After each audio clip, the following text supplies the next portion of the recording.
അഭിലാഷേ, സൽമാ ബീവിക്ക് 95 വയസ്സാണ്. എനിക്ക് പിന്നിൽ ഈ കാണുന്ന കുടുംബ വീടും അതേപോലെ തന്നെ പുതിയ ഒരു വീടും ഇവിടെ ഉണ്ട്. ഈ വീട്ടിൽ വെച്ചാണ്, അതായത് ഈ കുടുംബ വീട്ടിൽ വെച്ചാണ് സൽമാ ബീവി തലയ്ക്ക് അടിയേറ്റ് മരണപ്പെട്ടത്. 95 വയസ്സുള്ള സൽമാ ബീവി മാറ്റിയിട്ടില്ല, കുടുംബ വീട്ടിൽ തന്നെ മൃതദേഹം ഉണ്ട് എന്നുള്ളതാണ്. എന്തായാലും ഈ 95 വയസ്സാണ് സൽമാ ബീവിക്ക് ഉള്ളത്. ഈ 5 മണിയോടുകൂടി തന്നെയാണ് ഈ അമ്മയെ നോക്കാൻ വേണ്ടി പുറത്തുനിന്ന് ഒരാൾ എത്തിയപ്പോഴാണ് തലയ്ക്കടിയേറ്റ് രക്തം മുറിയിൽ വമിക്കുന്ന തരത്തിലായിരുന്നു ഉണ്ടായിരുന്നത്. അങ്ങനെ തുടർന്നാണ് ഇവർ തന്നെയാണ് പോലീസിനെ വിവരം അറിയിക്കുന്നത്. ഇതിനുശേഷമാണ് ഇത്തരത്തിൽ ഈ കൊച്ചുമകൻ തന്നെയാണ് ഈ കൃത്യം നടത്തിയെന്നുള്ള കാര്യങ്ങളിലേക്കും വിവരങ്ങൾ വരുന്നത്. എന്തായാലും ഈ പ്രദേശവാസികൾ കൂടെ നമ്മോടൊപ്പം ചേരുന്നുണ്ട്. ചേട്ടാ, ഈ അമ്മ ഒറ്റയ്ക്കായിരുന്നു താമസിച്ചു വന്നിരുന്നത്? അമ്മ ഒറ്റയ്ക്കാണ് താമസിക്കുന്നത്. സൽമാ ബീവി 95 വയസ്സാണ്. മക്കളൊക്കെ പരിസരത്തുണ്ട്. അപ്പോൾ 11 മക്കളാണ് അവർക്കുള്ളത്. ഒരു മകൾ മാത്രം മരണപ്പെട്ടിട്ടുണ്ട്. അപ്പോൾ ഉമ്മ മക്കളെ വീട്ടിലൊന്നും പോകാത്തതുകൊണ്ട് ഒറ്റയ്ക്കാണ് കിടക്കുന്നത്. എല്ലാ ദിവസവും മക്കൾ മാറിയും തിരിഞ്ഞും വന്ന് അവരെ നോക്കാറുണ്ട്. അങ്ങനെ ഇന്ന് 8 മണിയായപ്പോഴത്തേക്ക്, ഇന്നലെ രാത്രി കിടന്ന ഒരു മകൾ 8 മണിക്ക് പോയി. തിരിച്ച് 5:30 മണിയായപ്പോഴത്തേക്ക് ഇന്ന് അവരെ നോക്കുന്നതിന് വേണ്ടി വന്ന മകൾ വന്നപ്പോഴത്തേക്കാണ് ഇവർ ഇതേപോലെ മരണപ്പെട്ട് കിടക്കുന്നുണ്ട്. അപ്പോഴും പൊതുപ്രവർത്തകരായ നമ്മളെയൊക്കെ അവർ അറിയിക്കുകയും നമ്മൾ വന്ന് ഒരു അപകടകരമായ അവസ്ഥ. ഏത് വിധത്തിലായിരുന്നു മൃതദേഹം ഉണ്ടായിരുന്നത്? അടുക്കളയിൽ മലർന്നാണ് കിടന്നിരുന്നത്. അപ്പോൾ മലർന്ന് ബ്ലഡ് അവിടെ മൊത്തം തളം കെട്ടി ഇവരെ ശരീരമൊക്കെ തണുത്ത് ഉള്ളൊരവസ്ഥയിലാണ് ഉണ്ടായിരുന്നത്. പരിസരത്ത് കിടന്ന് ഒന്നും മറിഞ്ഞു വീണ് കിടക്കുകയോ പാത്രങ്ങളോ ഒന്നും ഒരു ചലനം ഉണ്ടായിട്ടില്ല. അവർ മാത്രം കിടന്ന്. രക്തസ്രാവം ഒന്നും ഉണ്ടായിരുന്നില്ല. ഒരുപാട് രക്തം അവിടെ ഉണ്ടായിരുന്നു. നല്ല ഒലിച്ചു വന്ന് ആ രക്തം കട്ട പിടിച്ചാണ് കിടന്നത്. കാരണം 95 വയസ്സുണ്ട്. 11 മക്കളാണ്. അപ്പൊ ഇപ്പൊ നമ്മൾ അറിയപ്പെടുന്ന പയ്യൻ അഫാൻ എന്ന് പറയുന്ന പയ്യൻ ഇവരുടെ 11ാമത്തെ മകന്റെ മൂത്ത മകനാണ്. ഒരു പേരുമലയാണ് താമസിക്കുന്നത്. കുടുംബ പ്രശ്നങ്ങളോ മറ്റോ ഉണ്ടായിരുന്നു? അങ്ങനെ ഒന്നും നമുക്കറിയില്ല. ഇവന് വാപ്പാടെ ഉമ്മായ കൂടെ ഒന്ന് സന്ദർശിക്കാറുണ്ട്. വരുമ്പോഴത്തേക്ക് പൈസയൊക്കെ അവർ കൊടുക്കാറുണ്ടെന്ന് നമ്മൾ അറിഞ്ഞിട്ടുണ്ട്. അത്തരം വിവരങ്ങളെല്ലാം സ്ഥിരമായി ആ പയ്യൻ ഇവിടെ ഉള്ളതല്ല. അവന്റെ വാപ്പാക്ക് അർഹതപ്പെട്ടതൊക്കെയാണ് ഈ വീട്. നേരത്തെ അവരിപ്പോ പേരുമല മാറി താമസിക്കുകയാണ്.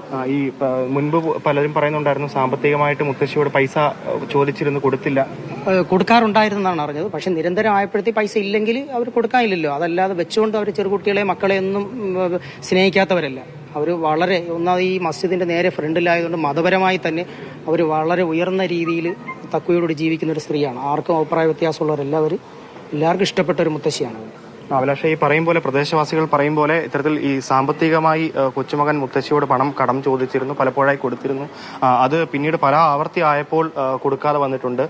അങ്ങനെ അതാണോ കുറ്റത്തിലേക്ക് കൊലപാതകത്തിലേക്ക് കലാശിച്ചെന്നൊക്കെ തുടങ്ങിയ കാര്യങ്ങളൊക്കെ പോലീസ് അന്വേഷിച്ചു വരുന്നതേ ഉള്ളൂ. എന്തായാലും ഈ പ്രദേശത്ത് നിന്ന് ഈ കൃത്യം നടക്കുന്ന അല്ലെങ്കിൽ ഈ അവസാന്റെ വീട്ടിലേക്ക് 16 കിലോമീറ്ററോളം ദൂരമുണ്ട്. അത്രയും ദൂരം താണ്ടി വന്നാണ് ഈ മുത്തശ്ശിയെ കൊലപ്പെടുത്തി എന്നുള്ളതാണ്. അത്തരത്തിൽ മുത്തശ്ശിയെ കൊലപ്പെടുത്താൻ തക്ക കാരണം എന്താണ് തുടങ്ങിയ കാര്യങ്ങൾ പോലീസ് അന്വേഷിക്കണം. എന്തായാലും ഇപ്പോൾ ഈ മൃതദേഹം കുടുംബ വീട്ടിൽ തന്നെയാണുള്ളത്. ഇവിടെ നിന്ന് ഈ ഇൻക്വസ്റ്റ് നടപടികൾക്ക് ശേഷമായിരിക്കും ഈ പോസ്റ്റ്മോർട്ടം നടപടികൾക്ക് കടക്കുക. അതുവരെ ഈ മൃതദേഹം ഇവിടെ ഉണ്ട് എന്നുള്ളതാണ്. എന്തായാലും ഇപ്പോൾ ഈ പാങ്ങോട് പോലീസ് സ്റ്റേഷനിൽ നിന്ന് നിരവധി പോലീസുകാർ ഇവിടെ എത്തിയിട്ടുണ്ട്. അവർ ഈ അന്വേഷണം നടത്തി മുമ്പോട്ട് പോവുകയാണ്.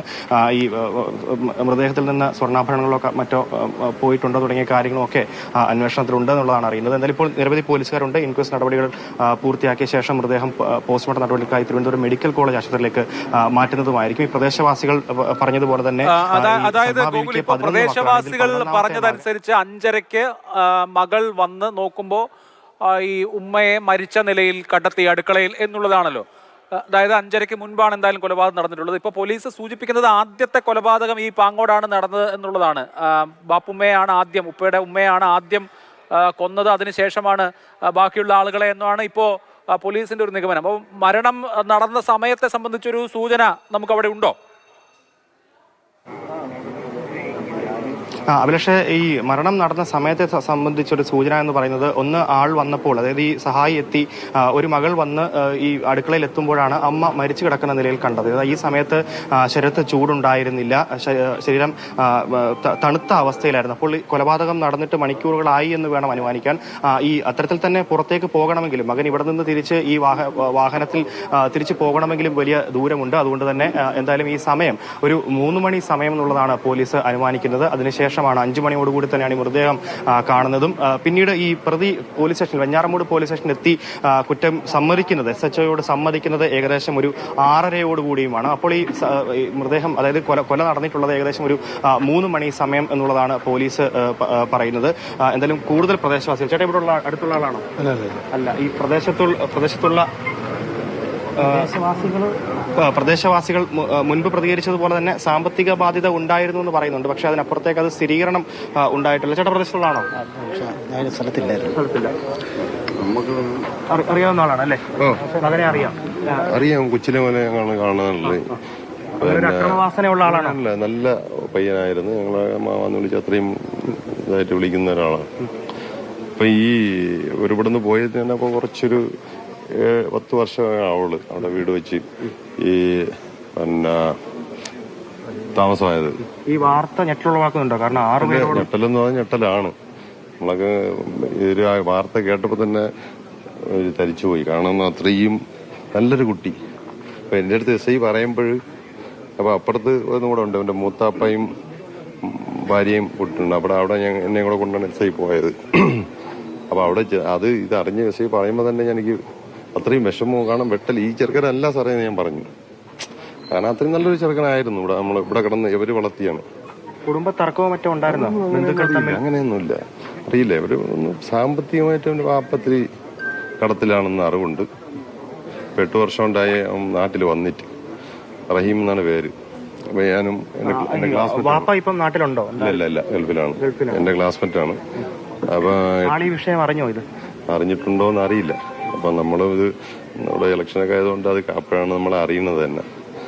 ഇവിടെ ഇത് ഇങ്ങനെ ഒരു സംഭവം ഈ പാങ്ങോട് പരിസരത്ത് ഇങ്ങനെ ഒരു സംഭവം ആദ്യമായിട്ടാണ്. അതില് ഈ പോലീസ് പറയുന്നതേ ഈ മൃതദേഹം കാണുന്നത് 5:30 സമയത്താണ്.